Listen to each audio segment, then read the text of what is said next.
ভোরের মাঠে হরিপদ মাঠে দাঁড়িয়ে আকাশের দিকে তাকিয়ে আছে।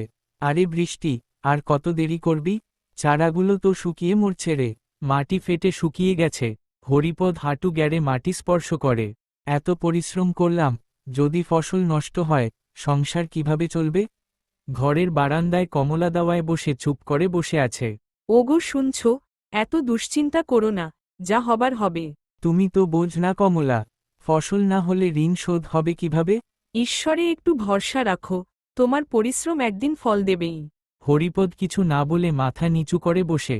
গ্রামের চৌরাস্তা, বিকেলে লোকজন আকাশের দিকে তাকিয়ে আছে। দেখো দেখো, পশ্চিমে কালো মেঘ দেখা যাচ্ছে। হয়তো আজই বৃষ্টি হবে। হরিপদ ছুটে এসে তাকালো। হে ভগবান, আজটুকু দয়া করো। হঠাৎ ঝড়ের শব্দ, তারপর বৃষ্টি, ঝমঝম ঝমঝম। হরিপদ হাসতে হাসতে, এতদিন পর এলি, আজ তুমি আমার বাচনদাতা। সে ভিজে মাঠে দাঁড়িয়ে দু হাত তুলে বৃষ্টিকে ছুতে চায়। কয়েক মাস পরে সোনালি ধানের মাঠ। দেখেছ, সব আমার কথা মতোই হয়েছে। ফসলটা কি সুন্দর হয়েছে।